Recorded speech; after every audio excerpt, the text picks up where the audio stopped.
Okay, in this week's Financial Acumen podcast episode, the title is What Board Members Need to Know About Finances. And what a topic. And I'm thrilled to introduce George Pita, Independent Board Member and Audit Committee Chair for Ovintiv, that's New York Stock Exchange, OVV, an oil and gas producer with operations in the US and Canada. George also serves two private companies as an advisory board member of Perry Ellis International and as a strategic advisor for Mammoth Brands. He is a retired Fortune 300 CFO with his most recent past executive position as EVP CFO of Mastech, New York Stock Exchange, MTZ, a North American infrastructure construction company serving the energy and telecommunications industry. Prior to Mastech, George has extensive consumer products background, including Stuart Weitzman Holdings, Perry Ellis International, and Sunglass Hut International. He is a member of the National Association of Corporate Directors and LCDA, Latino Corporate Directors Association. And that was a formal introduction, George, but no formality between us, George. We go back a long way.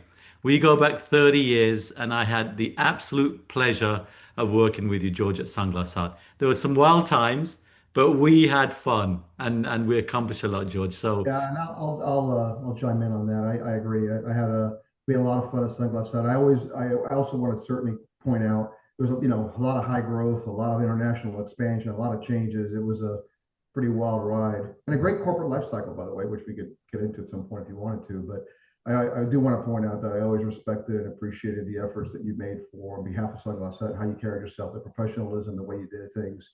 It was always something that I felt very comfortable as a CFO there. I always you always had my back, and I always felt very comfortable with that. So I appreciated that and want to let you know that. So thank you.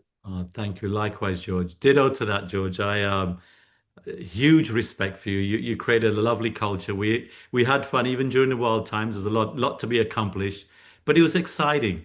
It was exciting. Who knew what the possibilities are? So, George, I always remember your leadership style. So, thank you for that. That was No, awesome. Thank you. I- All right, so let's dig in and let's open and get some general questions out the way, George. So, role clarity around the board mhm. function. Can you share your perspective on the evolving role of board members in overseeing financial performance and governance? Sure. I mean, look, I think first thing you have to consider when you are talking about a board role, right, is that it is very much an oversight role and not a daily management role. I think you knew me in the daily management role, which I was much more hands-on.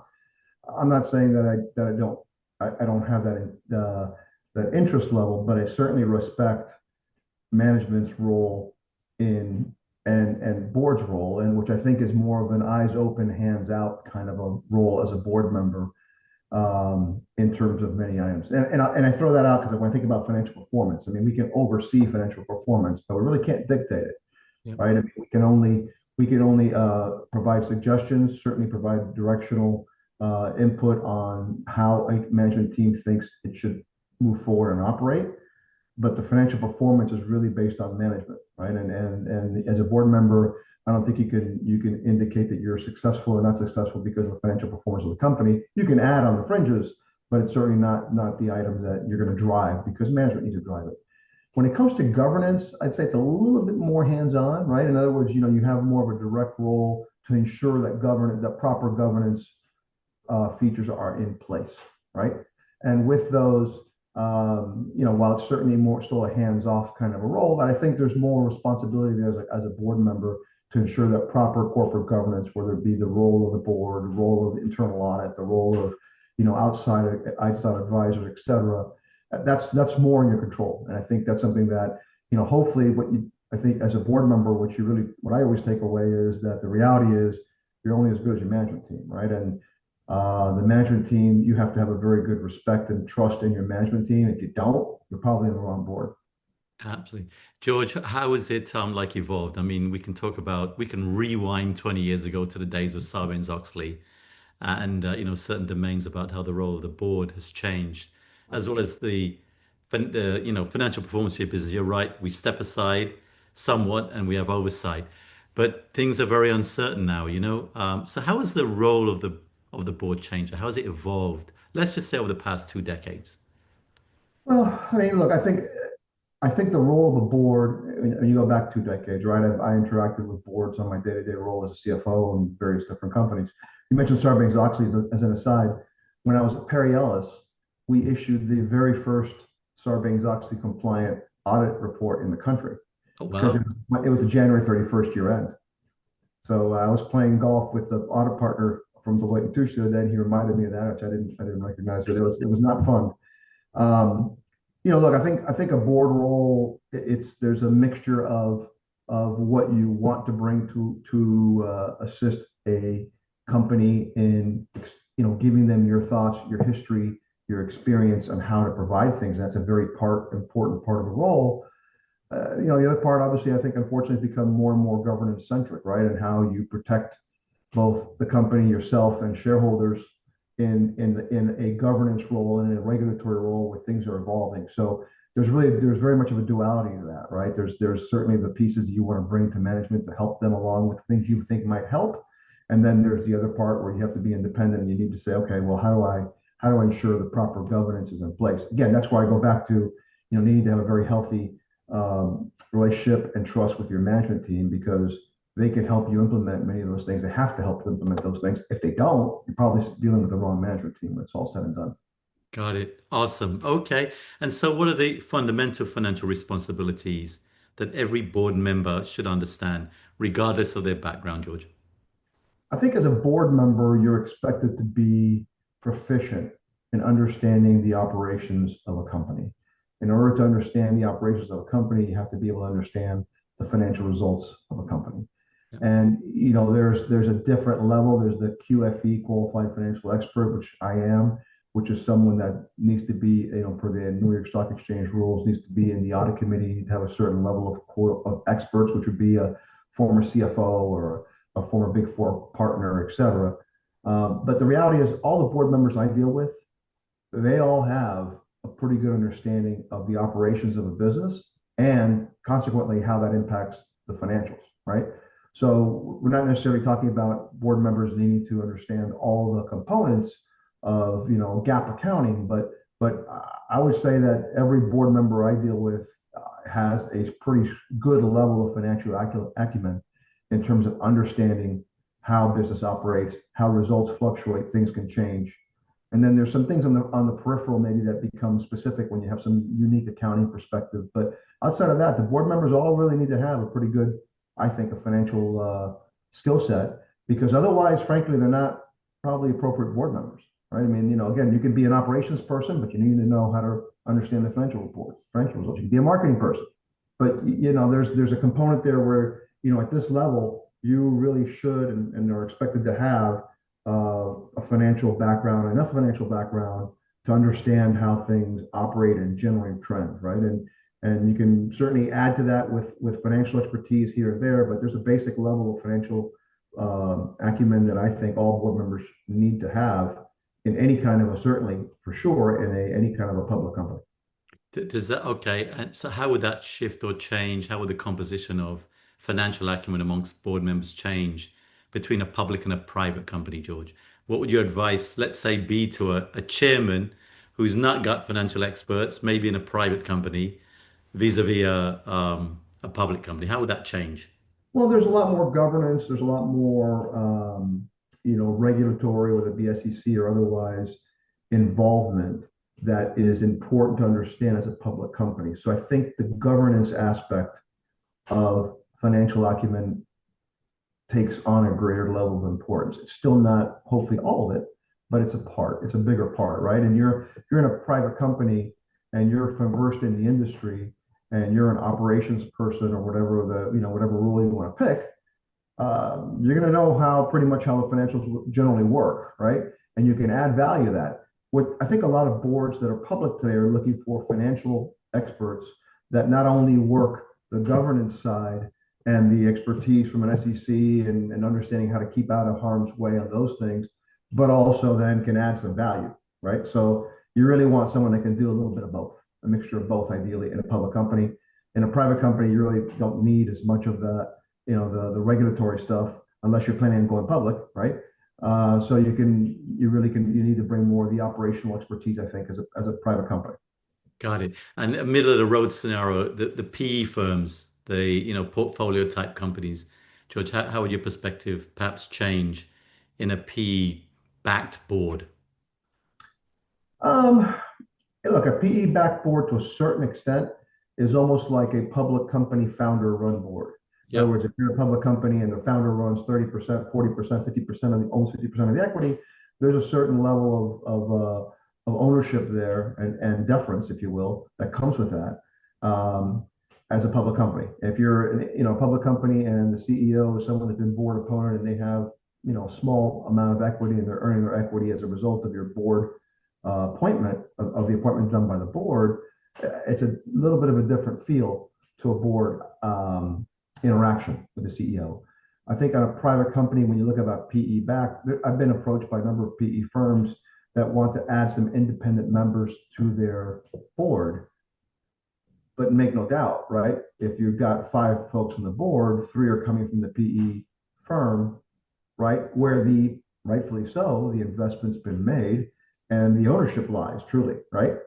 Yep. So I think there's a little bit different level of expectation, right? If the more skin you have in the game as the owner, the more you're going to control some of the items that are going on at a board level.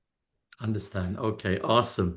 Financial literacy, let's talk a little bit about that. So, what level of financial literacy is essential for board members to effectively fulfill their fiduciary duties, George? I think, as I mentioned before, and when Yep.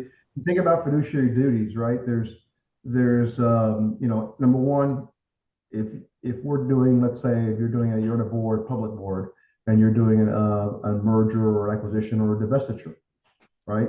You, as a board member, are required to fulfill what's called duty of care, Yep. right? Duty of care means you are helping evaluate a transaction. You're looking at and understanding what management's presenting. You're trying to determine how you think that transaction can benefit shareholders or not. Doesn't mean you're always going to be right, but there is a duty of care that's required. With that becomes some financial acumen, right? You got to look at it and say, when I think financial acumen, I'm going to break it apart because, as an accountant, a lot of times folks think of GAAP.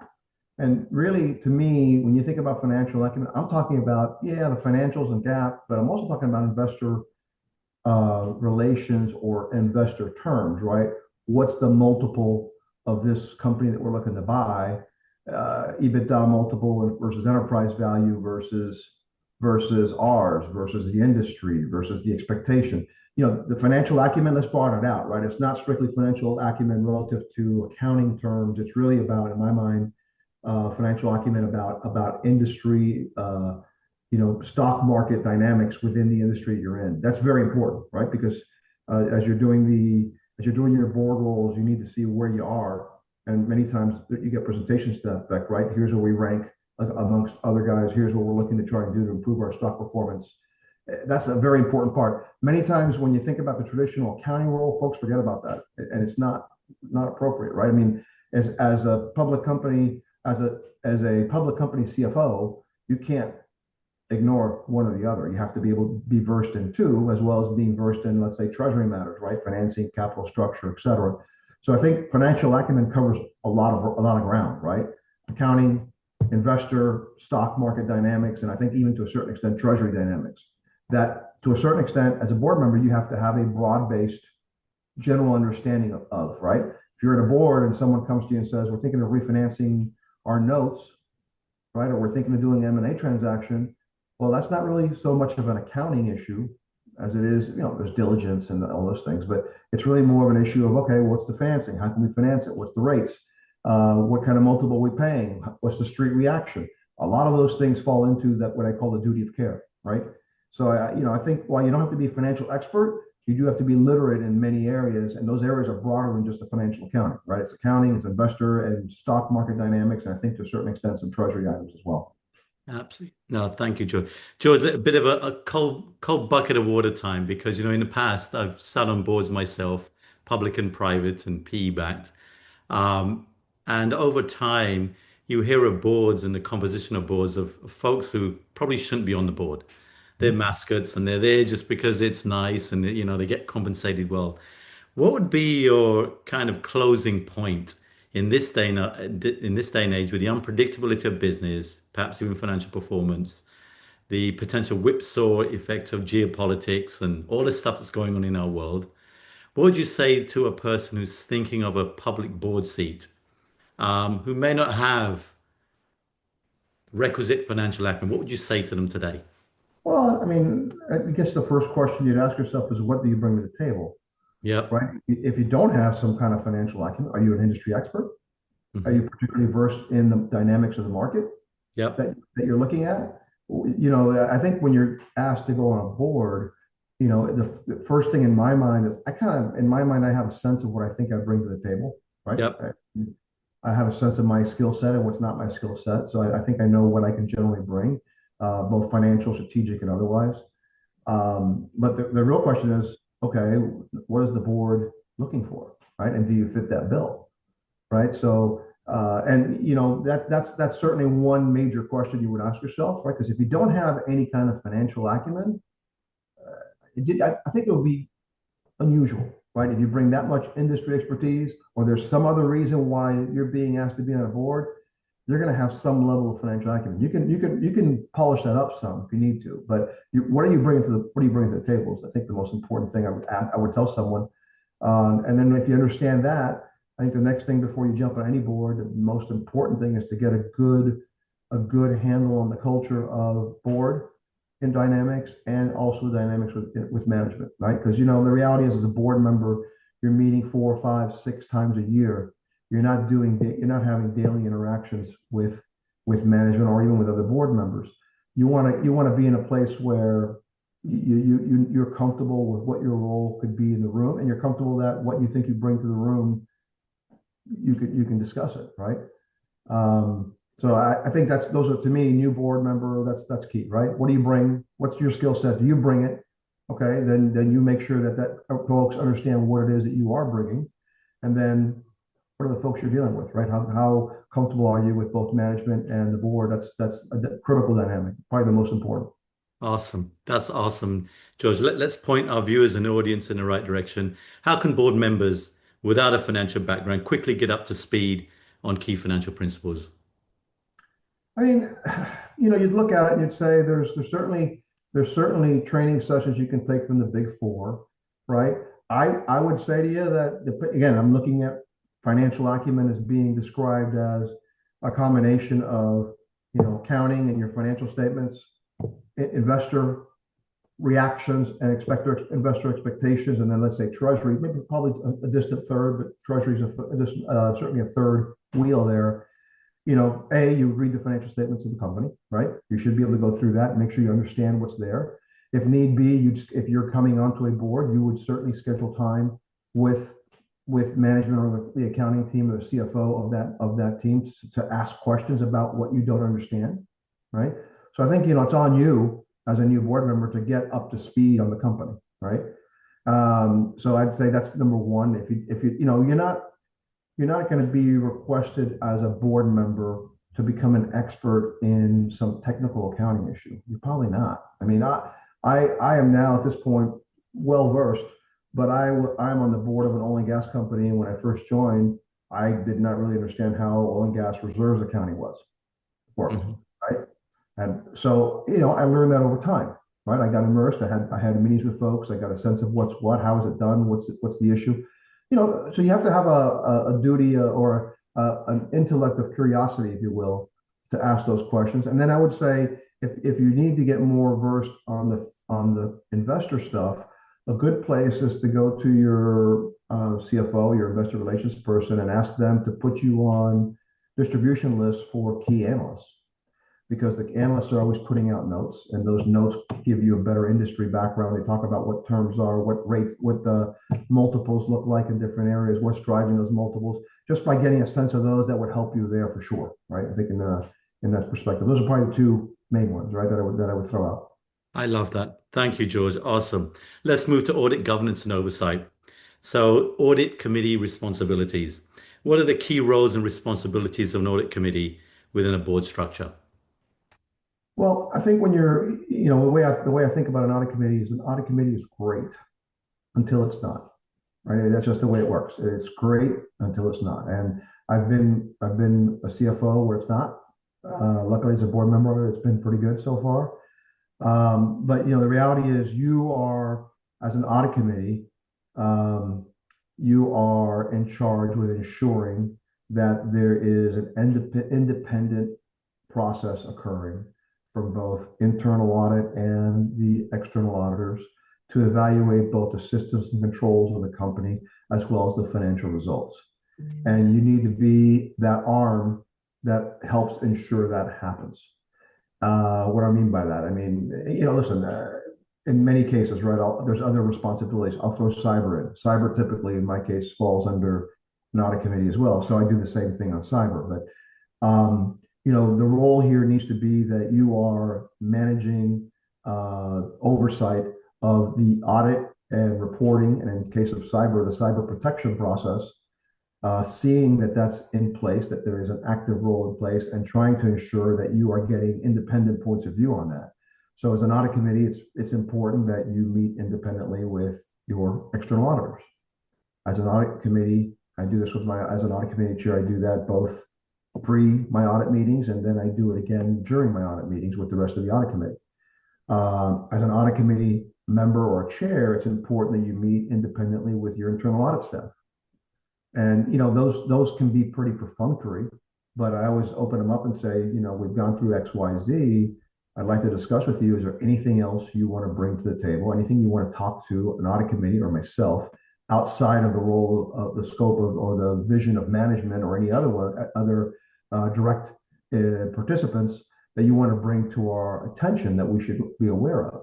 And that sounds like a silly question, but it's a very important question. If you don't do that, you don't give the opportunity for that to occur, you really are not doing the role of an audit committee, right? I do the same thing in my case. My audit committees typically have cyber management or cyber protection, if you will, right? By not protection, I guess management is probably the term because you never really fully protect. But cyber responsibility is where I meet with the CISO independently. Yeah. And I meet with the CISO with my audit committee. And the issue there is, okay, are there things that you are concerned about that you can't get done because you're being restricted in budget or other items that you're really losing sleep over?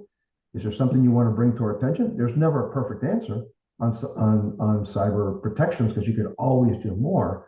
But where do you think we fall, right? If you're losing sleep or we're in a situation where we're not doing some items you consider critical because they've been batted down, we need to know about that, right? So I think you provide that independent arm, if you will, and you evaluate your auditors. As you're going through the audit, you evaluate your auditors at least once a year. Whether it's PCAOB reports or just looking at how they're performing and checking with management on how the audit is going and checking with the auditors about how they feel. You certainly have that responsibility because you do ultimately have responsibility for hiring the auditors, right? And you do ultimately have direct responsibility on the management of internal audit. It's always direct to the audit committee and a dotted line to management. So, you can't take those lightly. Again, you don't want to overstep, but you do need to ensure that you are providing a vehicle, if you will, for issues to be brought up that can ultimately impact the financial reporting of the company, right? You're trying to make sure that you give every opportunity for those that are your folks that are supposed to help you to bring that up. I understand. So we kicked off the conversation, George, by an oversight functionality on financial performance, but a little bit more deeper on governance and let's just say risk management. What is the role of the board, would you say, George, in managing risk of the enterprise? All boards should go through an enterprise risk management assessment process, Yep. right? And those risks include many things that are not controllable, right? Yep. Yep. Environmental regulations, risk, cyber risk. They're just so. I think what you do as a board is you ensure that management has thought through in the enterprise risk process the key exposures and that they are reasonably monitoring those items in order to try to navigate through them as best as possible. Because many of the items that you can raise are just not controllable, right? But as long as they're on the radar screen for management, as long as you have a process, management has a process to try to monitor what is happening, whether it be a political action committee monitoring changes in Washington Yeah. or other items, you're trying to ensure that you are staying ahead of changes in the risks that impact your business that are controllable. You can't control commodity price. You can't control whether or not if you're an apparel company like Perry Ellis, you can't control whether or not there's a market recession and or tariffs come in and change overnight your cost structure. Yeah. But you can manage through them, right? And you can sit and you know your enterprise, and you say someone like Perry Ellis, well, we source in any one of 40 different countries, so the reality is that we can or will have to move production to the most advantageous part of the world, wherever that may land, in order to try and give our customers the best price. And to a certain extent, you look at someone like Perry Ellis and say that's an advantage because a lot of folks are heavily dependent on one or two makers and countries, and someone like Perry that's not, in this environment that would be an advantage. So the risks are not just by managing them or by understanding them doesn't mean you can eliminate them. You never can, but you do want to ensure that management has them on the radar screen and that they are monitoring and trying to navigate as best as possible. So I think it's a constant theme that you deal with as business evolves, right? And every board I've been in, that's just a constant theme. Every quarter, there's some new challenge or some new risk that comes up that needs to be addressed and discussed as how we're going to try to manage through it. Understand. Awesome. So George, similar question to the one around, plugging into financial performance. What would your advice be to non-audit committee members who may not be plugged into, how a control environment works or enterprise risk management systems or frameworks, etc. What would you say to the kind of the non-audit committee members of a board about the need to understand a general risk framework or the innuendos and the challenges of risk management in a company?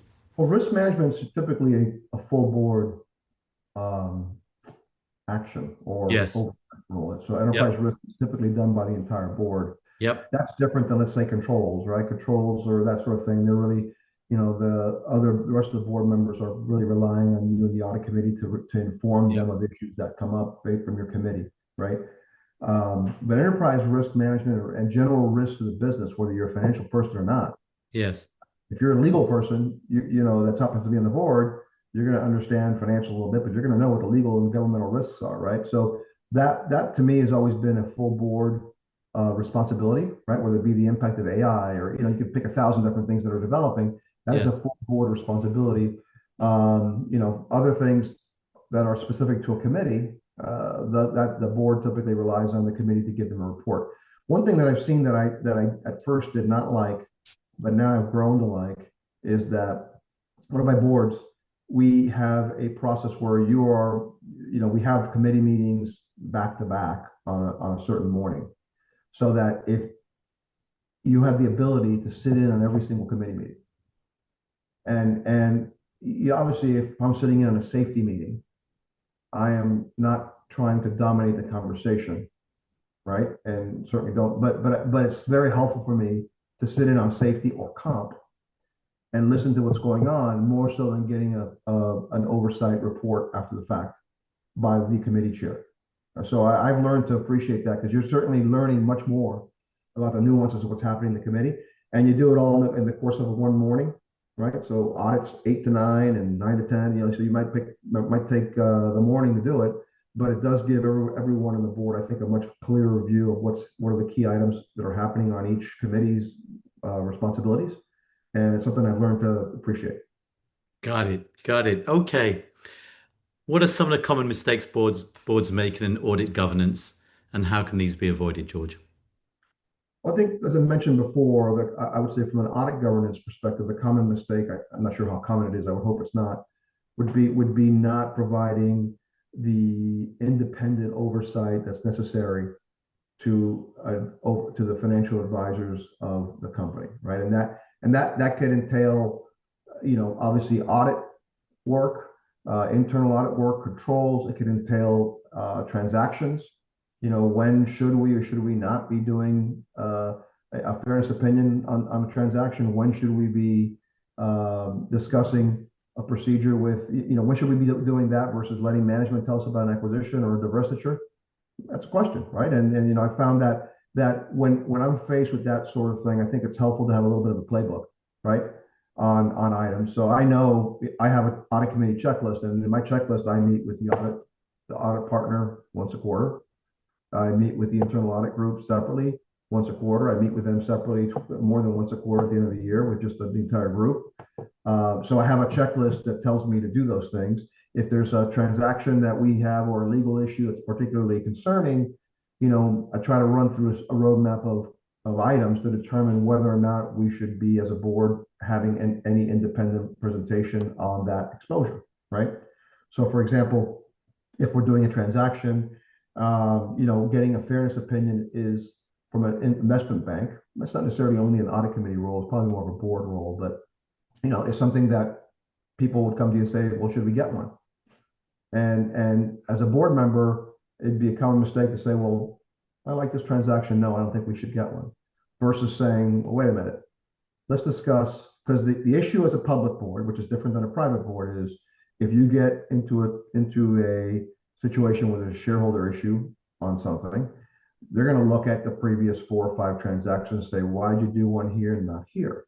Yep. And so you need to have a little bit more than just your gut feel about whether you need it or not. You need to sit there and say, well, here are the parameters as to why we did this time, and here's why we're either doing it again or not doing it. And that to me is a big common mistake. Sometimes just trying to react to an item versus saying, okay, what are the governance rules? How do we think about what are the factors that would help us determine one way or the other whether or not we need to do something?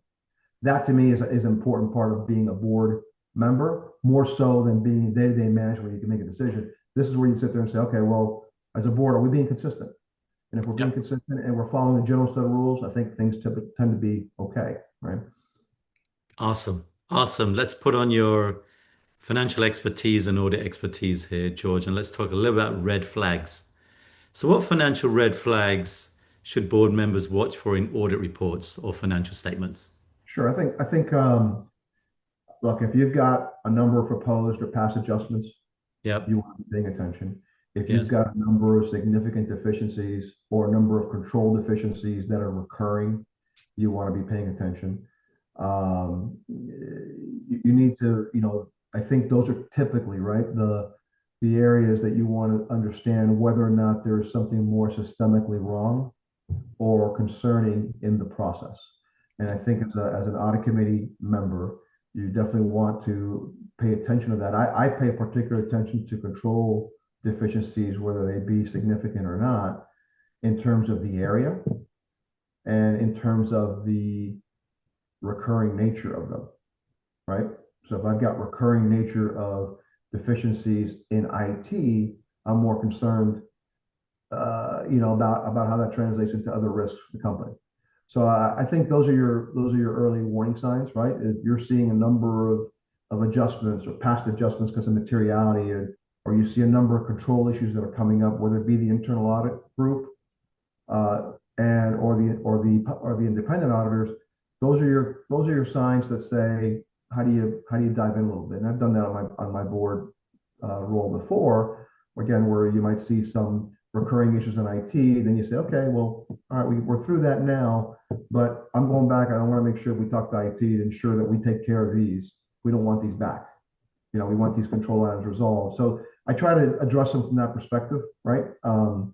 Because the control matters make a big difference in a public company. It's very easy to look at a control deficiency and say, oh, well, it's not that big of a deal. The reality is, and I've been in scrums before with the SEC or others, that's where you start getting into a slippery slope. Because if you're ignoring control deficiencies and items are recurring and you're not really addressing them, that becomes more problematic if there's ever a real issue. Got it.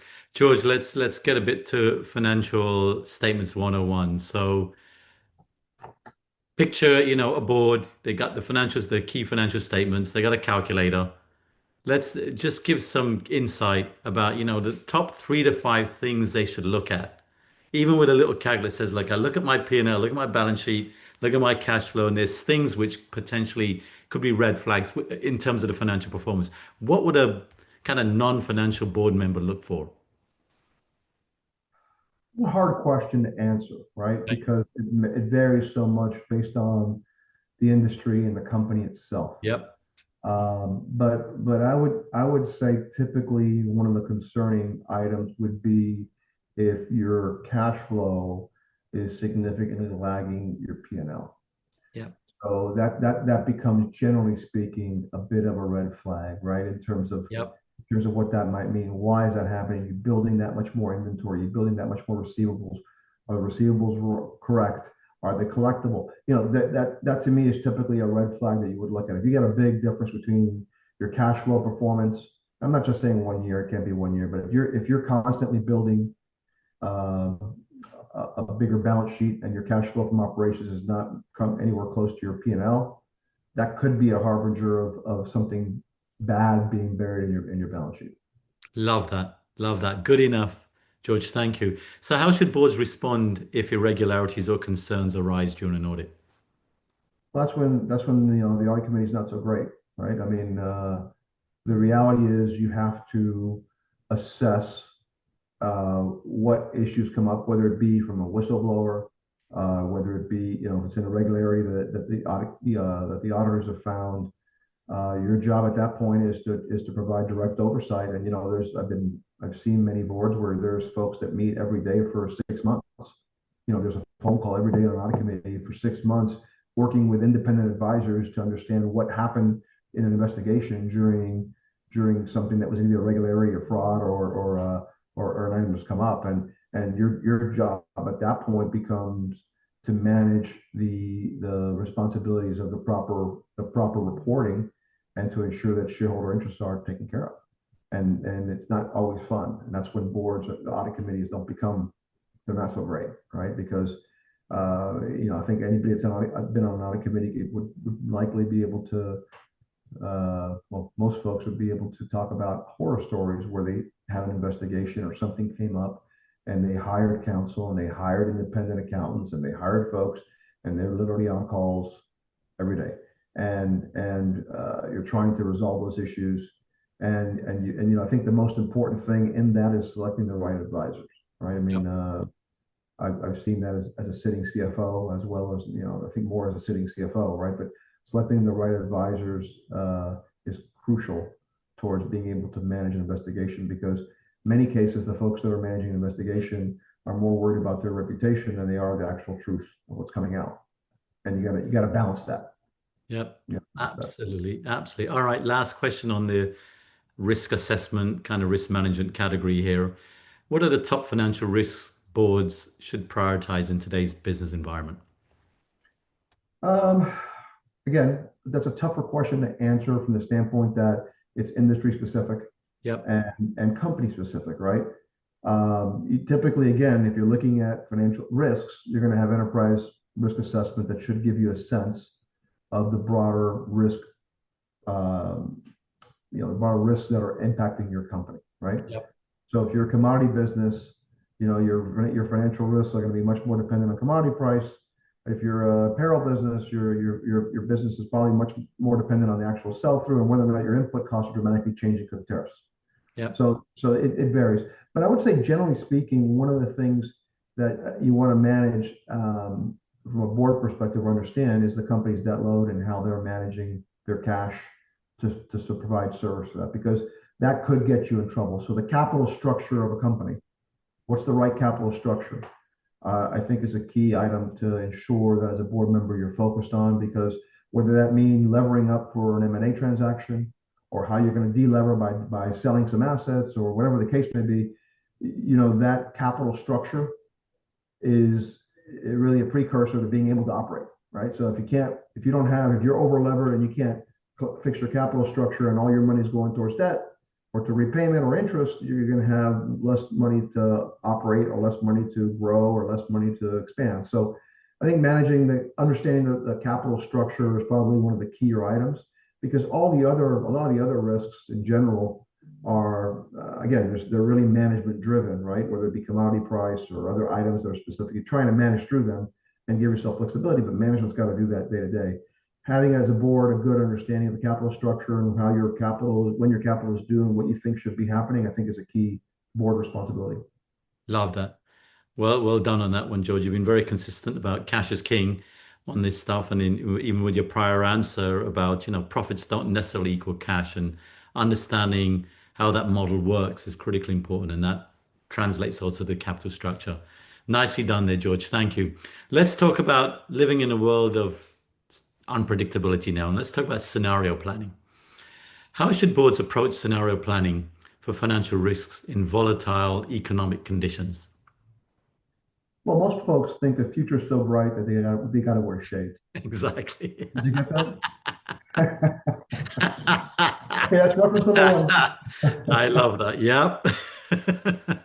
I mean, look, again, it sounds, I'm going to repeat it, but the reality is that your enterprise risk assessment and understanding your business is where you're going to try to understand what risks you have.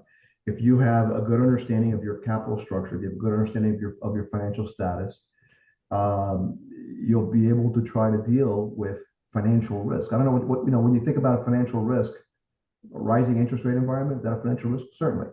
Okay, but so is an economic recession, Yeah. right? So they're very different, right? So, I think the enterprise risk process, understanding how, when you go through, and you have about risks, reality is as you go through other more mundane items like a budget approval or like a capital approval, those are areas where you're applying, your understanding of some financial risk or the risk of the enterprise as to how things are being done, right? And if you're approving a budget that's very, very aggressive, that's spending significant money, your capital structure is already stretched.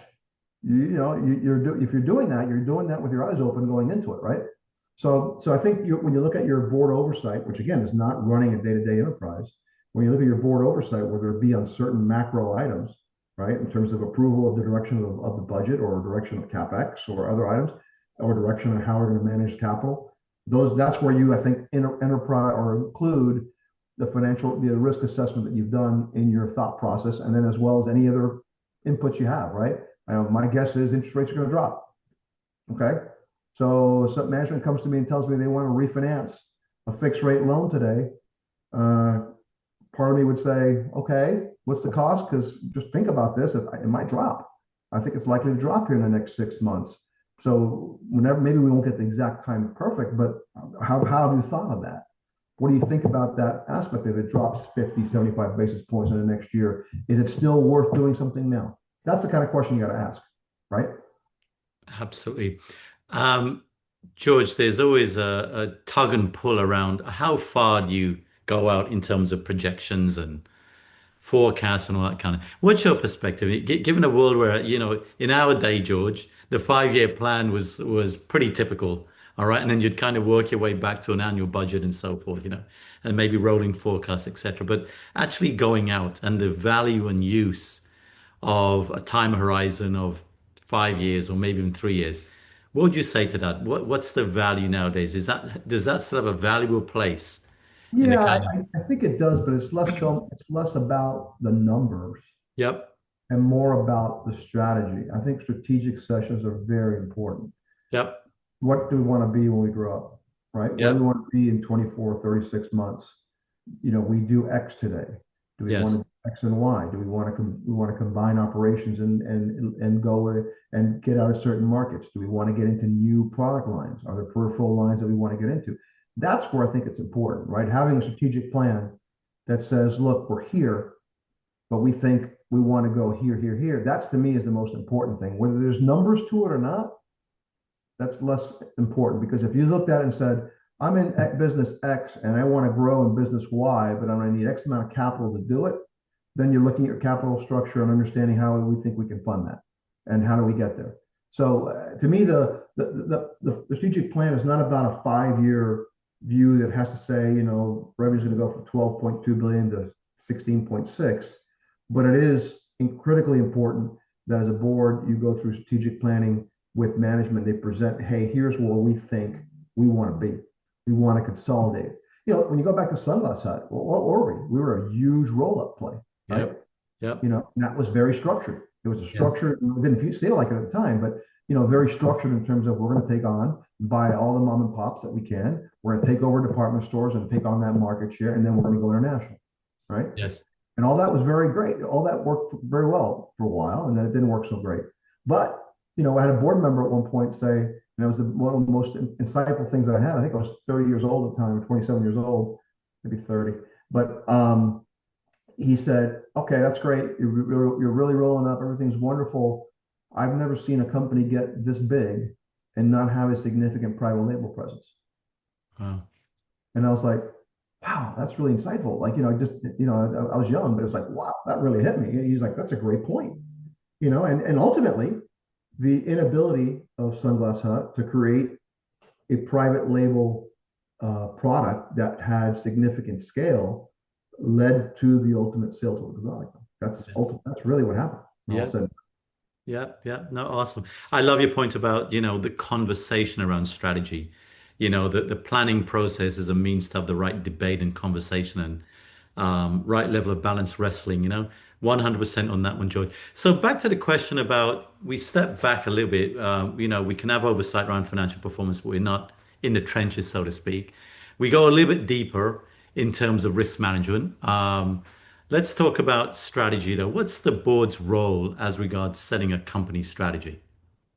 I think the board's role is to ensure that there's a strategic planning process, and then reviewing that with management and providing insight to management from your years of experience on some of the things that are being put out, right?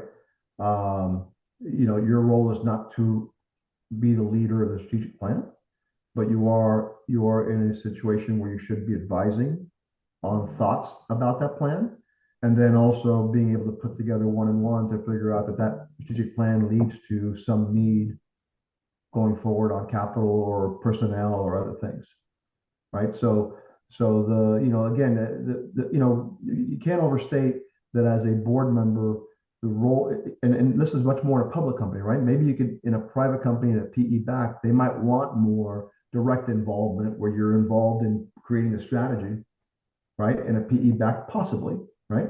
In a portfolio company. But in a public role, you're really, your role is to advise, oversee, and discuss. You want to make sure that process is in place. You want to make sure that it's thoughtful, and then you want to talk to with management about how what they're doing is moving that direction. Many cases, management may say, "I want to do X, Y, Z, Q, and I think I'm going to do this."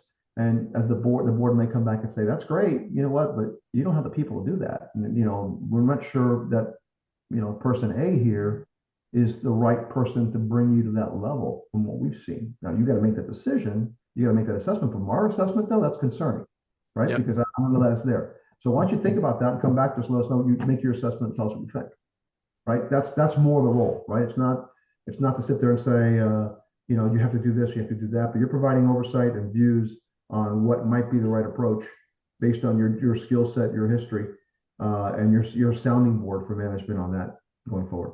Awesome, George. Thank you for that. Let's peel the onion back a little bit around how can boards ensure that financial goals align with the organization's strategic vision and long-term objectives? I mean, relatively easy there, right? I mean, you talk about long term, and a lot of folks have long term incentive programs. Um, how you structure that's why I like sitting in on comp committees, for Yeah. example. Even though I'm not necessarily on the comp committee in my current boards, I like to sit in on those because I look at that and say, you're providing short term and long term goals. Long term goals are based on what, right? And many times I'll bring up a point saying, we're asking to grow, we're asking to get EBITDA, we're asking to get stock price, we're asking to get this, all those in my mind disincent you from any kind of a startup on XYZQ. Should we be doing that, right? If our strategic planning is that we're going to go into a brand new product line and we're going to do all kinds of new things, then if our long-term plans are all based on revenue and EBITDA and share price, it may not be conducive to allowing that development to occur. So how do we incorporate that, right? How could we incorporate that? And a lot of times folks will say, well, we'll just take it out so it won't be a negative. I'm like, okay, that's great. It's not a negative. It's not a positive either. So Yeah. how do you make it a positive, right? Hey, I want you to develop this. and there's X amount of dollars of capital. So that's where I think as a board, you listen to the strategic plan. If that plan has got items that are included in there that you don't think align with the long-term incentives that you're putting together for management, then you speak up. Absolutely, George. Thank you. That's awesome. So let's peel it back a little bit more. What metrics should board members focus on to evaluate organizational financial health and sustainability? I mean, that depends on each group, right? I mean, obviously, Yep. look, I mean, you look at, and I think the example I just talked to you about was one where I was in my mind questioning the metrics, right? Yep. Because it said to me, all right, we want to be a growth company, and it's revenue, EBITDA, and share price, and yet, in order to be a growth company, we have to develop new products, and we don't have anything in there that is successful development of products. uh, I think we're misaligned, right? So I think depending on the situation of where you think of what your company's plans are, the metrics will vary a little bit, right? Everyone has some kind of a revenue metric. Everyone has some kind of a profitability metric.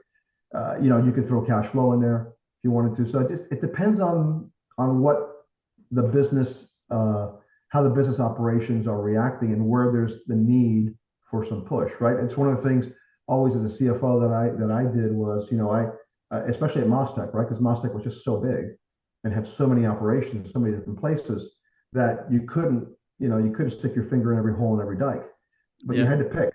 You said, okay, where is it worth my time to figure out how to go into an area, right? And I think the same thing happens as a board member, right? You're not there all the time, so you got to pick, based on what you understand the strategy is. You have to be able to pick where you think things need to be aligned in metrics and metrics you want to see, right? There's everyone's got metrics, and everyone can come up with a dashboard, and everyone can come up with an item. I think we can overdo it at times, right? Yeah. But how those, where you specifically go is going to be very much of a company and a strategy or strategic vision directive, right? And I think it is important to make sure it does align. Right. George, tell me your experience, but this is a traditional kind of perspective, the long-term planning, even all the way through the budget, tends to focus on the P&L, all right, rather than an integrated operating plan, P&L, balance sheet cash flow, CapEx plan, and so you can kind of see the full picture there. What would your advice be in terms of the holistic planning cycle and what companies need to focus on? How would you advise them to kind of improve that? Because it has been traditionally a financial statement, and then the rest of the stuff kind of gets lost somewhere, and people aren't understanding the true picture. Yeah, again, to me, the strategic vision is less so of a need for a P&L Yeah. view as it is, because anything you're discussing, typically you want to have, if you're talking about strategy, and let's go back to an example where you're going to develop a brand new product line, Yep. there needs to be, I'm not rolling that up to a total P&L, but I'm going to Yep. have where you think you are, how much capital you need, and how much investment you need. Yep. And that's part of the picture. So I'm not, when I think of item, that's where to me, if there was significant capital associated with needing to build up new lines, or if we think M&A is a specific part of the expansion strategy, Yep. then you might throw in our ROIC type metric Yep. on M&A. Yep. Or again, you're going to react, right? You're going to react to what is happening within the business and say, well, gee, this is important enough, but we should probably put something in, right? Yep. So I think that's how you would do it. You can't, if your strategic planning is just we're going to grow revenue, that's not really a strategic planning process, right? If you're going to sit there and say, well, I'm going to get more market share, I'm going to do that by throwing more marketing at it, or I'm going to go and make this better product, or I'm going to do this in a different market. Depending on what you're hearing, I think you react. And in many cases, there are ROIC type metrics that I've used Yep. to measure capital investment that's going to be made on a long-term basis to try to determine how you're going to proceed going forward. That would be wholly appropriate depending on the circumstances of the company. Understand. Awesome. Awesome. All right. Budgeting and resource allocation. Let's get closer to kind of like the annual cycle there. What roles should boards play in reviewing and approving budgets, George? I mean, I think I mentioned some things before. It's important that we understand within a budget cycle how the strategic plans that are being put together are going to roll into that plan, and how that will roll into the needs for capital. Again, it is very important to understand capital structure and whether or not you're comfortable that you have enough of a capital structure or strong enough capital structure to withstand that item. So I think when budgets come up, I think you take into account risks that you're aware of, right? You're telling me you're going to grow revenue by 30% this year. Gee, it doesn't feel right given that we had this uncertainty on X, Y, Z, Q. But generally speaking, I'm not trying to make management dumb down their budgets, right? That's not where you want to go either. You do want to bring up what you think are reasonable questions during the budget process that relate to expectations, and then you want to understand key assumptions. So if your budget includes a significant investment, okay, let's talk about how we're going to measure that, or how we're going to look at the return on that, or how we're going to look at an acquisition and how likely it's going to happen and what we can do. So the budget cycles, I think you're not here to nitpick a budget. Yep. You're not here to, it's not really meant to do that, but it does need to fit, generally speaking, with the strategic vision. It also needs to fit, I think, generally speaking, if you're a public company, with the vision that folks have of your business, right? Yep. So if you're a public company and you know what the analysts are looking for, and the analysts think that you're going to improve your margin by 100 basis points year over year because of all the public statements you've been making about how you're going to improve performance, and your budget comes in and it's a negative 20, you're going to have some question about what that is, because frankly, when you go to the street and you talk about that, eventually it's going to be a surprise. And if that's the right answer, that's the right answer. But you would need to bring those two together, right? So I think you do bring in some, as a public company, you bring in a little bit of understanding of what folks are thinking about either your company or the industry, as part of understanding how you're looking at your budgeting cycle to make sure that it at least it passes the sniff test on those things. Understand. Awesome. Let's move to industry specific and maybe some emerging considerations, George. How should board members tailor their financial oversight to the unique needs of their industry? I think as a board member, you have a duty to learn your industry or understand the key components of an industry if you're not a specialist in the industry already. So, in my case, I had to learn certain things about an oil and gas enterprise, how those are done, right? And what are the key metrics there, and how folks, and between just obviously looking at financials, but also looking at analyst reports and understanding how folks are valuing companies, and understanding, generally speaking, what's happening in the market relative to treasury. You go back to those three cycles, right? Treasury, investor, and financial. It's your duty to be versed in what are the specific issues that fall into your industry. So there's a duty there to try to understand and learn your industry that I think is important. Depending on your skill set, you can do a little more, a little less in certain areas, but certainly I think it's incumbent on a board member to try to learn as much as possible about the company and the industry. And that's not something that's really all that hard to do if you just put your mind to it. Got it. Let's operate at the edges a little bit and stretch the boundaries here a little bit, George.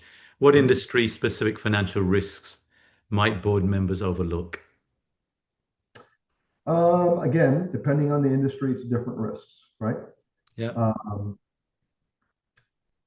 So if you're a construction company, the reality is that your revenue and your profit is all based on an estimate, because you're doing cost of complete accounting, construction accounting. Yep. That's something that you wouldn't want to overlook. You want to understand that process and make sure that that's in place, and management does it. And you're not going to be looking at individual projects by any stretch, but you understand going into it that that's an area that, how we monitor our projects and what we do is something that's important, right? Because it does impact results in a meaningful way. And if it goes wrong, it can go wrong in a meaningful way and create all kinds of problems. So I think when you say what might you overlook, it depends on the industry you're in, yep. right? And depending on the industry you're in, I think you react to what are the potential exposures that you want to make sure that you have a general understanding of, or more importantly, that the company has a general process for, right, to monitor it and go through and oversee. Individually, it just depends on each industry, but each industry usually has something, right, that's unique to them that you want to make sure you go through and at least say, okay, well, that's kind of an area of focus because that's potentially a problem area for us, right? And I think each one, if you've gone through enough, if you're a non-financial person and you're on a board, it's because you must have some industry background. I think, generally speaking, right? So going back to the beginning, which is what do you bring to the table, right? You have to be bringing something, right? Yep. And with that, you bring your skill set that says, okay, this is an area to make sure we focus.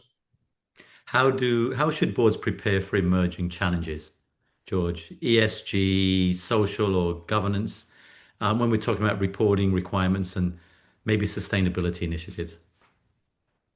Well, there's, emerging challenges are really much more than ESG, right? I think Yes. emerging challenges is, am I going to go viral because somebody Yep. sent an email someplace? Yep. And, communication programs, communication plans, emergency plans, PR plans, I think are Yep. very important today, right? Emerging challenges, again, they're all part of your risk assessment, ESG. Are you in California? There's going to be requirements 2026 to start doing certain California ESG requirements. That's changed. So as you monitor regulatory risk, you should be able to see that. But I think emerging challenges today is really much more than, I'd say, ESG. It's the Yep. risks that occur, because you really can have something occur overnight almost and have that create a significant problem in your company. And whether it be that or cyber attack or other items, Yep. so communication and coordination on how those items can be handled and what is your game plan to manage it, I think is important today. That's probably one of the bigger risks most companies have, right? Is something happening that just overnight creates, a huge problem, and you're in the midst of some of the things you see it all the time, right? Whether it was Disney saying something or, whatever the case may be, there's always something that pops up that could be like, wow, how do we have crisis management in place? And, I'll use a Disney as an example. I've listened to the board members talk, I forget the exact topic of what the Disney CEO came out and talked about, but, nor do I want to get into it, but he came out and prior CEO and made a personal statement on something that really became Yep. a major issue for the company. He didn't run that by the board. So, at some point as a board, you say, where do we draw the line between what is your personal belief and what is a factor or an item that is impacting us directly as a company, us, our customers, whatever metric you want to pick, stakeholders, maybe. But, you need to have a little bit more guardrails there that say, all right, before we jump into the fray on XYZQ, have we thought through why? And I think that's become more apparent today and more in place today. And in your experience, George, how has crisis management and even crisis communications been managed at the board level? I mean, they're not managed directly at a board level, typically, Hmm. other than what I just described, which Yep. is which is all right, if we're going to weigh in on something, when do we have a discussion with the board? And have we gone through a framework that says we need to weigh in on this particular topic Yep. because it's impacting X, our people in this meaningful way. So therefore, we're going to jump into the fray. That's where I think that the board role is, right? It's not the craft. You can again offer thoughts, but Yep. it's not the craft, the response or anything else. But it is to say, all right, when should we, and if we do, is that something that we talk to the board first, or when does the CEO or whoever it is just go out and say something, right?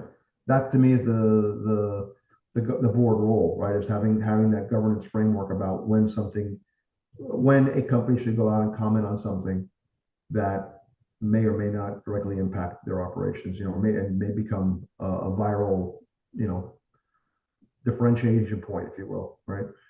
Love that. Love that. Well done there, George. All right. What role can technology such as AI and data analytics play in enhancing financial oversights for boards? To be determined. The AI is obviously developing. There's a lot more discussion about how boards should use AI. Certain industries seem further ahead, like financial services, banks. Those are further ahead in deployment and use cases. I think on the AI side, when you asked about enhancing financial oversight for boards, there's two things. One is the use of AI for board metrics. Yep. I'm on Diligent, which is one of the board reporting tools, and they have their own AI feature that you could arguably say summarizes for me, et cetera.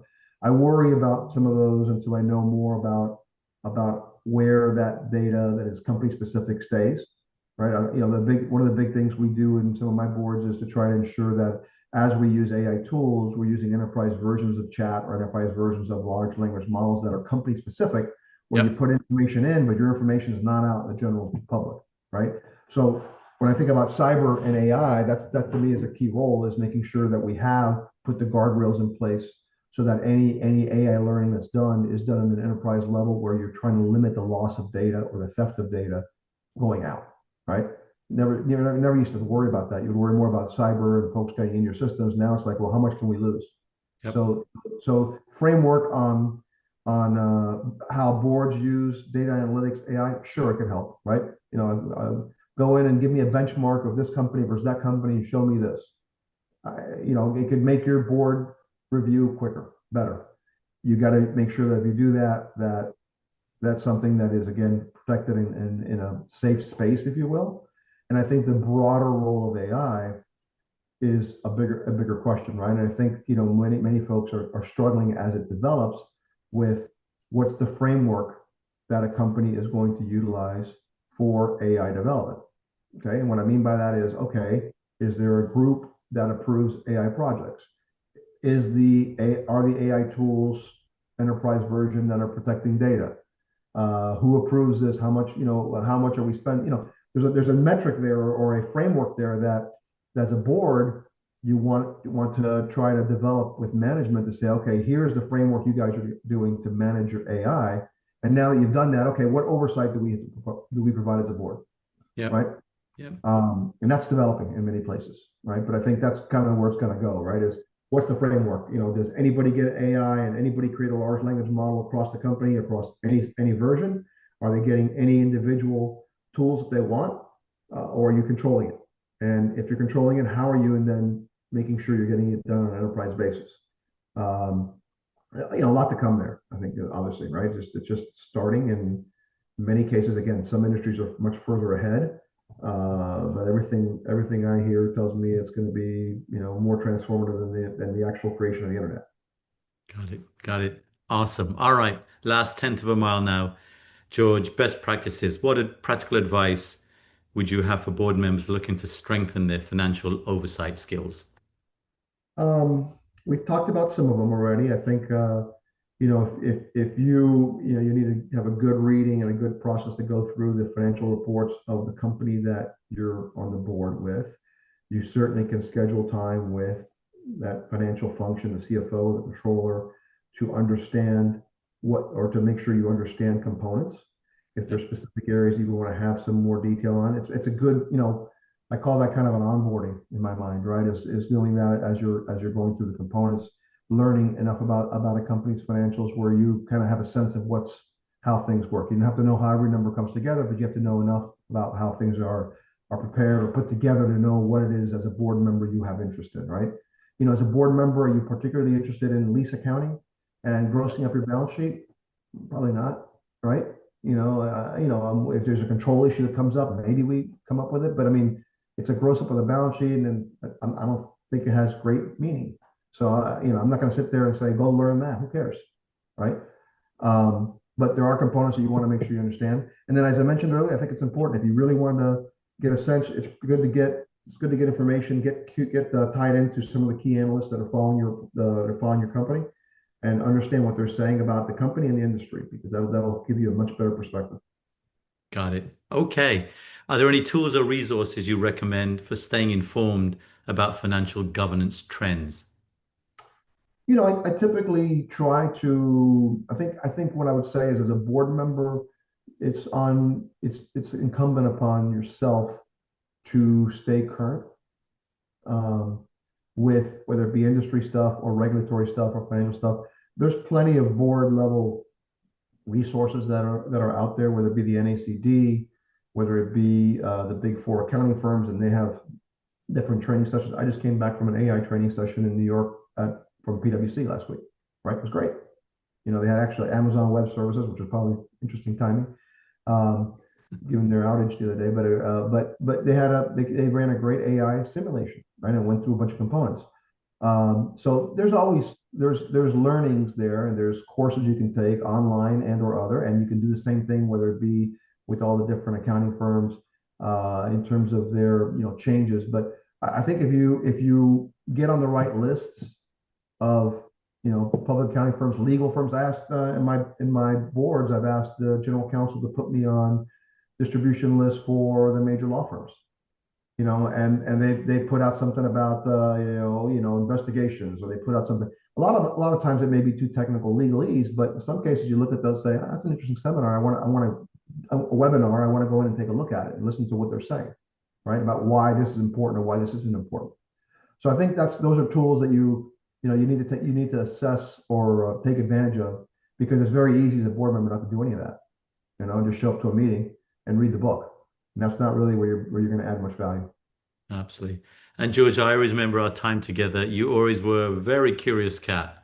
You always asked a lot of questions, and I can see it just coming through in your professionalism, because boards need to be curious. They need to ask. They have to have that intellectual curiosity, because I 100% without agree. a doubt, that is But I'll tell you this much: the other thing you got to do is you don't want to listen to yourself talk in a right. room. Yeah. That's where a little bit of the getting more educated comes into play, right? Yes. If you've got something to say, you can't be in a room and just dominate the conversation by asking 150 questions. That's not helping the the room get better. And your role as a board member is to help the room get better. So hopefully, when you're asking something, you've thought it through, and you're trying to go in that direction. And you might have a different perspective on something, right? And that's where you understanding your role also helps, right? I know that having done enough deals over the years, that if we're contemplating XYZ deal, I should be asking about these three things, not necessarily, deal specific, even. It's just more structural. What if there's risks of another company's shareholders having problems? Oh, that's their risk. No, it's not. We're going to buy the company. We're going to take that on. So what have we done to evaluate that? Do we have enough insurance on XYZQ to cover that? We should. But that's only the kind of thing that you run across after you have that happen to you once or twice. I mean, not twice. Shouldn't be twice. There is an intellectual curiosity for sure, but there's a duty to get educated so that you're not just bombarding folks with questions. Or if you have it, you do it offline. You sit down with the CFO and you say, "I want to know XYZQ," right? Yeah, absolutely. That's not the role. Absolutely, George. All right, final insights. If you could give one piece of advice to board members about managing financial risks and governance effectively, what would it be? Well, one, you're not managing financial risks. You're overseeing the management of financial risks, Yep. right? As we discussed. So I think that's the key thing. Again, it's very much a eyes open, hands out, right? And you jump in or ask things when you need to, but hopefully you've got a good enough relationship with your management team and your board where you can raise issues, but you're not overstating it. So as a board member, you're not managing financial risks. You're overseeing the management of financial risks, and those are Yep. all the things we talked about, right? Whether they be just general risks on commodity or price or economy or whatever it may be, regulatory, and as ensuring that that's in place so you can try to manage or have the company manage through those in the best place possible. As far as governance, I think getting educated on what a board role truly is and Yep. where your responsibility is probably helpful. There's NACD courses for that, right? I think that's worth doing because, again, from a governance perspective, it's important that we ensure that the proper tools are in place, or that we ask that they get in place to ensure that governance is managed appropriately, particularly in a public company. So they're different, right? But there's certainly there's certainly enough items out there that you can get educated as a board member on what the proper role should be and what your responsibility should be. Love the distinction between management versus oversight, as you've been consistent throughout the conversation, George, and that's very, very important because I've seen it the other way in many, many board meetings and board compositions. Let's turn the table a little bit around on this question. This is the last question. I've got maybe a part B to it, but if you turn the tables with executives now and you said, what advice would you give for the providers of financial information to a board? what would you say, one or two kind of key advice points, you know? That's a good question because I was functioning on two boards Yes, when I was a sitting CFO. I was on Ovintiv and I was on Jupiter Acquisition, which is Jim Hauseline's SPAC. yes, Uh, Jim Hauseline from Sunglass Hut. And once you sat on a board, you understand the difference in perspective yes, and immediate knowledge that you have on an issue. So what I did as a sitting CFO was I really made sure my guys were providing more background and or understanding of the issues rather than just saying, remember, yeah, we talked about item A 3 months ago, and here's what. Wait, stop. Let's back up. Hey, we talked about this. These are the three or four issues. Here's where we are today. That's a very big distinction. People will catch up to you eventually, but it's just so much more helpful as a board member to have that little preamble.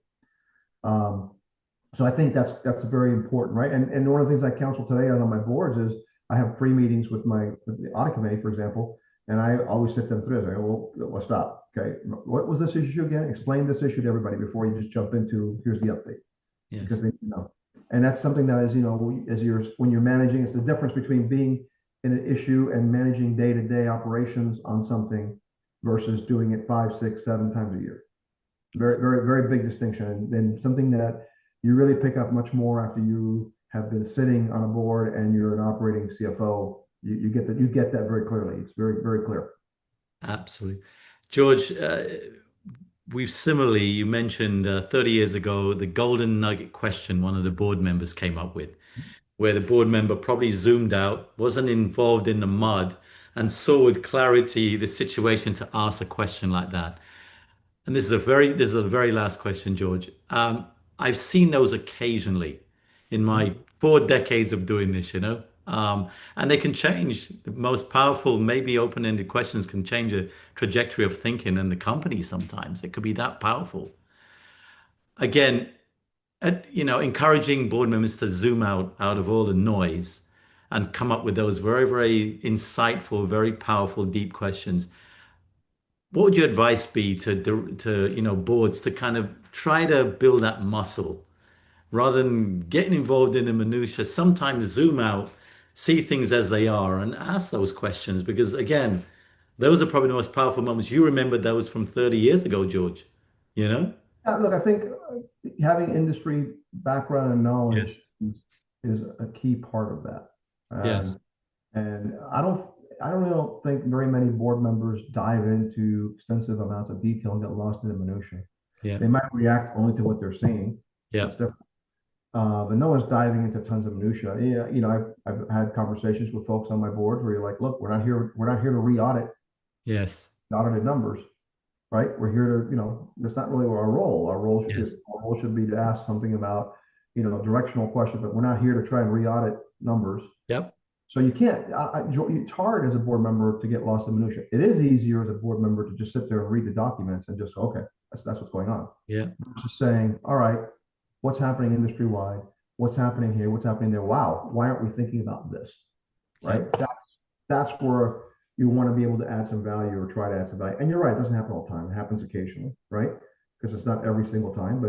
But I think what I would say to you is that trying to have a broader view. And listen, simple as honestly, it's crazy, but I watch Squawk Box, I watch Larry Kudlow, I watch different things, that are just all market driven on a recurring basis, in addition to a lot of other things that I follow, just to try to keep a general sense of what's happening across industries, right?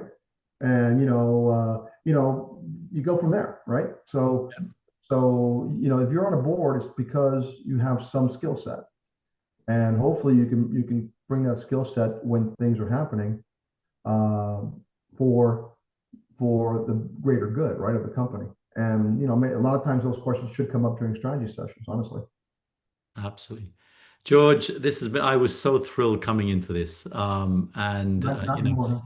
30, 100%. This has been great. Some of the questions here, you've certainly clarified the role of the board. Sometimes it gets misty. But George, even after 30 years, absolutely gracious, subject matter expert. You're exemplary for executives and board members. So I really appreciate this 1 hour together. This has been fantastic. I came in here thinking, I know George is, this is probably, with the quality of his responses, probably going to be a masterclass. And let's just put it this way, George, you didn't disappoint. I think this is a masterclass for Oh, 1 hour. So you well done. did. Thank you, and I appreciate your questions and your follow-up. So it was always fun, and again, had appreciate spending some time with you. It's a lot of fun. Thank you so much, George. You take care of yourself now. All right. Likewise. All the very best. Thank you. Okay. Bye bye.